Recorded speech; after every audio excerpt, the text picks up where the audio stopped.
Il y a des leurres de toutes les couleurs et de toutes les grandeurs. Certains sont légers comme une feuille de papier, d'autres lourds comme le plomb.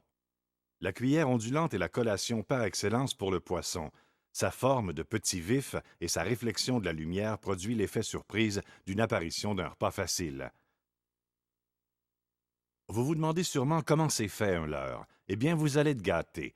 Passion plein air a visité un des plus gros manufacturiers de leurres canadiens, la compagnie Brex International à Sherbrooke.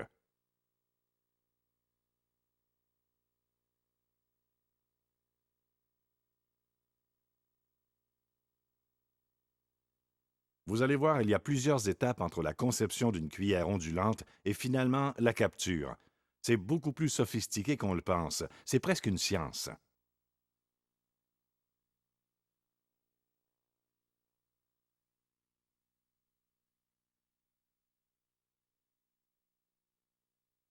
Le corps d'une cuillère Williams est à base de laiton poli de première qualité. Ce matériau qui ne rouille pas est également très résistant. Il est juste assez souple pour lui donner la courbe voulue.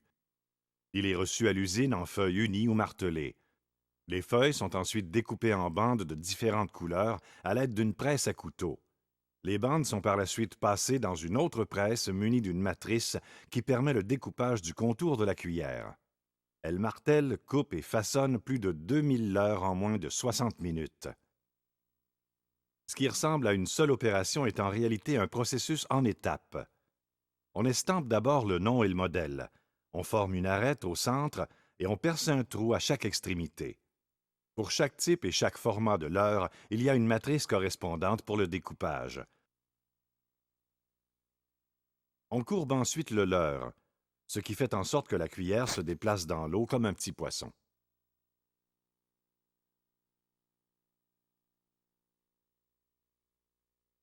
C'est ici que les cuillères sont reliées les unes aux autres avant le trempage.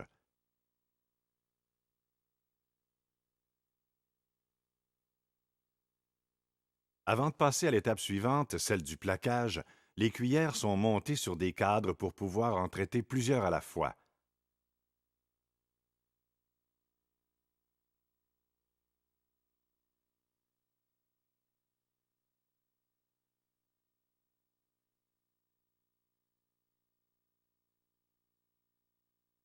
Elles sont ensuite plongées dans diverses solutions nettoyantes et électrolytiques qui permettent de les débarrasser complètement de toutes les saletés et résidus de métal.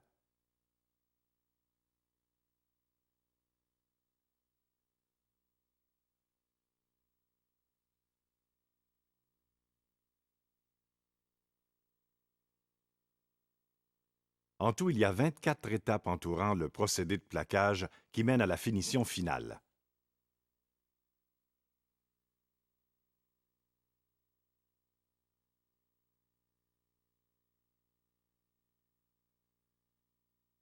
Une fois nettoyés, les leurres sont plongés dans une solution acide pour un premier plaquage au cuivre qui va constituer une couche de fond.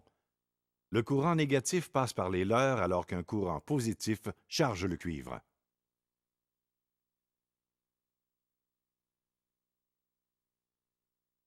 Le plaquage est obtenu en immergeant dans un bain des poches remplies de grosses billes de cuivre. L'acide dissout le métal en particules positives qui iront s'agripper aux leurres chargées négativement. La durée de chaque bain détermine la qualité de la finition. Mieux vaut plus que moins. On procède au nettoyage entre chaque opération, puis on replonge les cuillères dans un autre bain acide pour un plaquage au nickel qui va donner une bonne qualité de réflexion au leurre.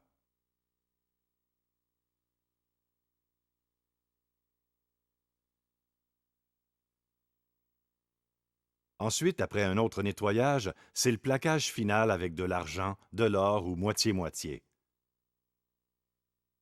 L'or 24 carats et l'argent pur représentent de 60 à 80 du coût total de la production d'une cuillère.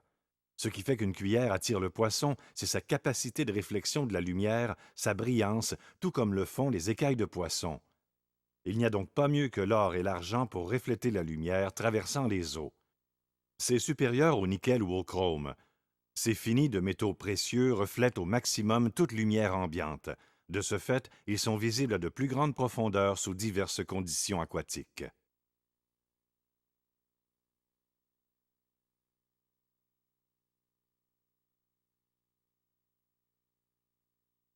Un vernis qu'on appelle Electro-Clear est ensuite appliqué pour empêcher le fini de ternir.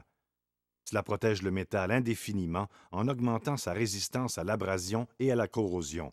C'est un net avantage pour une utilisation à long terme.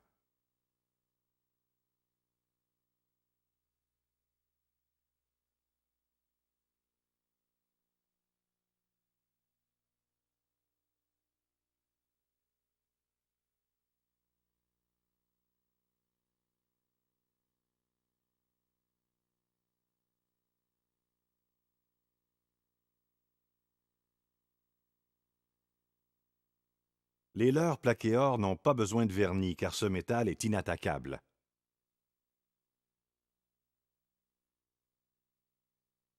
Sur certains modèles, on appose des décalques fixés avec une colle résistante à l'eau. Les accents de couleur vive offrent un contraste plus élevé et permettent d'affronter plusieurs conditions changeantes avec le même leurre.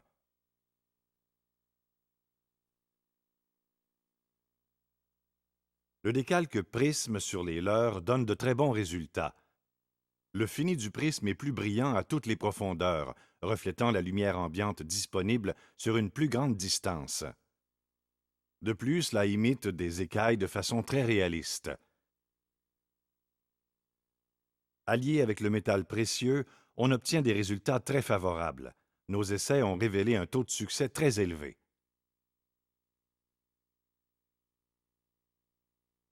Vient ensuite le maquillage.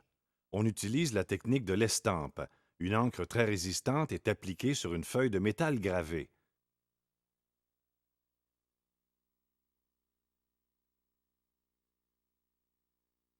Un tampon de silicone s'en imprègne et transfère le design sur la surface du leurre.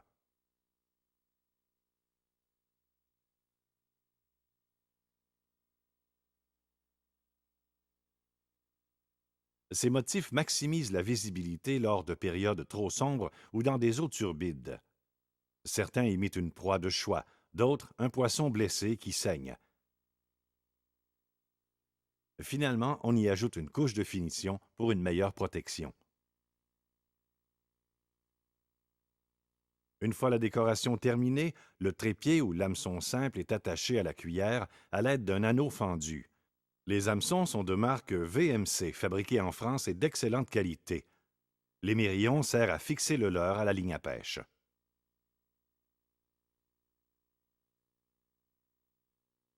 Aussi, certains modèles sont agrémentés de plumes. La couleur et le mouvement des plumes sous l'eau provoquent souvent des attaques violentes.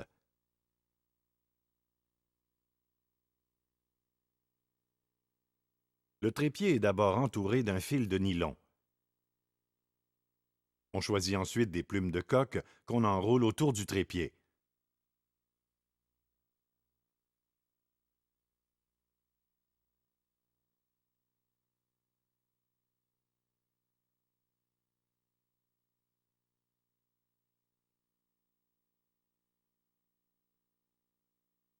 Ces fibres de plumes masqueront efficacement les hameçons en plus d'être un excellent attracteur.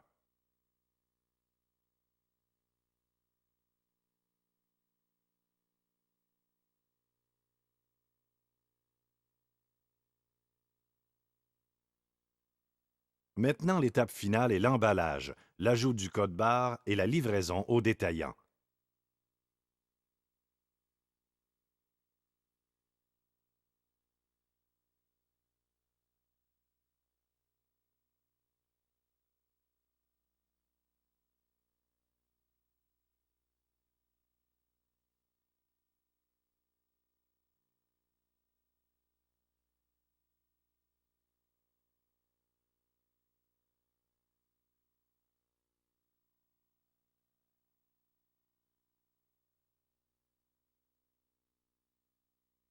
La capture d'un méfiant poisson trophée sur un plan d'eau sauvage est la dernière étape de la vie d'un leurre.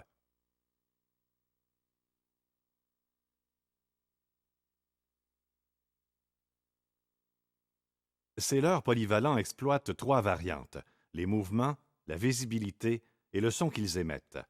Il y a aussi le principe d'alternance, le fait qu'en tournant sur elle-même, la cuillère montre chacun de ses côtés.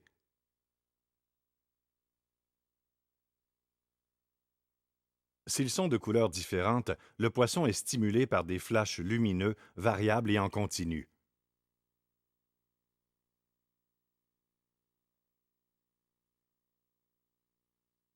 Cette variation des stimulations a la faculté de provoquer l'attaque du poisson.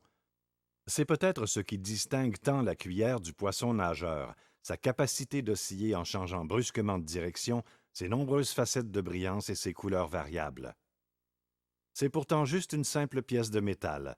Son apparence dans votre coffre à pêche est bien loin de ressembler à celle d'une proie, contrairement au réalisme si frappant du devon.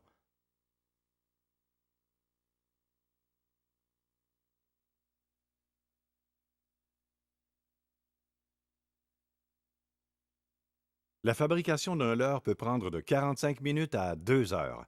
Avouez que c'est peu si on compare au temps qu'on met à attendre que le poisson morde. Ces leurres éprouvés depuis plusieurs années offrent des mouvements et des finis variés qui pourront produire de belles captures lors de votre prochaine excursion.